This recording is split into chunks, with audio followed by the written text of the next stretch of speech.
Master minds the pride of India. Inter, MPC, BiPC, MEC, CEC చదివిన విద్యార్థులకు CA మరియు CMA foundation కొరకు నూతన బ్యాచెస్ ప్రారంభం. తెలంగాణ రాజకీయాలు రోజుకో మలుపు తిరుగుతున్నాయి. కష్టాలన్నీ కూడబలుక్కుని దాడి చేసినట్లు బీఆర్ఎస్ ను వెంటాడుతున్నాయి. ఓ పక్క ఎమ్మెల్యేలు, ఎమ్మెల్సీలను చేర్చుకుంటూ బీఆర్ఎస్ ఎల్పీ విలీనం దిశగా కాంగ్రెస్ అడుగులు వేస్తుంటే తామేం తక్కువ తిన్నామా అంటూ బీజేపీ కూడా తమ వంతు ప్రయత్నాలు చేస్తోంది.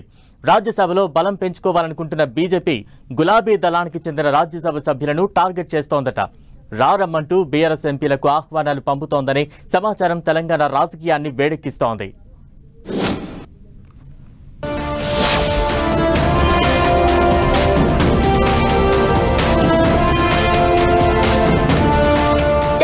దెబ్బ వేస్తూ బీఆర్ఎస్ ను ముప్పతిప్పలు పెడుతున్నాయి రెండు జాతీయ పార్టీలు.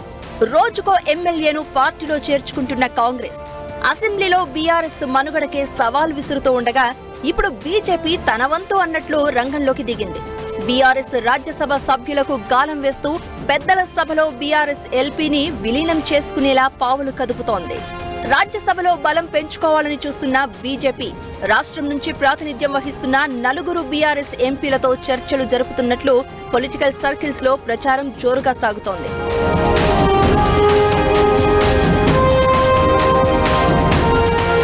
పరస్పర ప్రయోజనాలే ప్రధానంగా బీజేపీ బీఆర్ఎస్ రాజ్యసభ సభ్యుల మధ్య ఈ డీల్ కుదుర్చుకుంటున్నట్లు ప్రచారం జరుగుతోంది.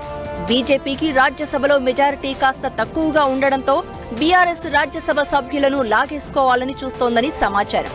ప్రస్తుతం బీఆర్ఎస్ కు 4 రాజ్యసభ ఎంపీలు ఉండగా వీరిలో ఒకరు తప్ప మిగిలిన 3 బీజేపీలో చేరేందుకు సుముఖంగా ఉన్నట్లు సమాచారం.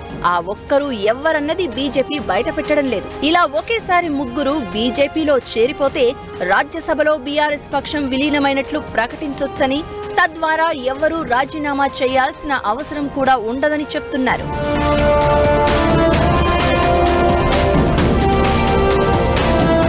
ఎమ్మెల్యేలు, ఎమ్మెల్సీల విషయంలో రాజీనామా నిబంధన పెట్టిన బీజేపీ రాజ్యసభ సభ్యులను విలీనం చేసుకోవడం ద్వారా వారు రాజీనామా చేయాల్సిన అవసరం లేదని చెప్తోంది.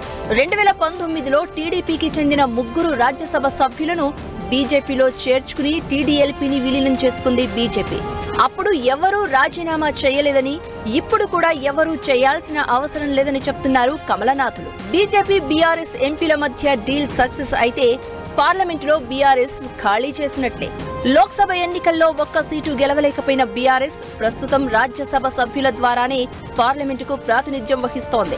ఇప్పుడు రాజ్యసభ సభ్యులు పార్టీని వీడితే జాతీయ స్థాయిలో బీఆర్ఎస్ ఉనికి కోల్పోయినట్లే భావించాల్సి ఉంటుంది. ఎమ్మెల్యేలు, ఎమ్మెల్సీలను కట్టడి చేయలేక చేతులెత్తేసిన బీఆర్ఎస్ నాయకత్వం రాజ్యసభ సభ్యుల విషయంలోనూ పెద్దగా స్పందించడం లేదు. పార్టీని క్షేత్రస్థాయి నుంచి పునర్నిర్మించుకుంటామని చెప్తున్న బీఆర్ఎస్ అగ్ర నాయకత్వం బలవంతంగా ఎవ్వరినీ నిలువరించలేమని భావిస్తోంది. అందుకే పోతే పోని అన్నట్లు ఎమ్మెల్యేలు, ఎమ్మెల్సీలు, ఎంపీలు ఎవరు గోడ దూకేస్తామన్నా అడ్డు చెప్పడం లేదు అంటున్నారు. మొత్తానికి తాజా పరిణామాలతో పార్లమెంటు ఉభయ సభల్లోనూ బీఆర్ఎస్ ఖాళీ అవ్వనుంది అంటున్నారు.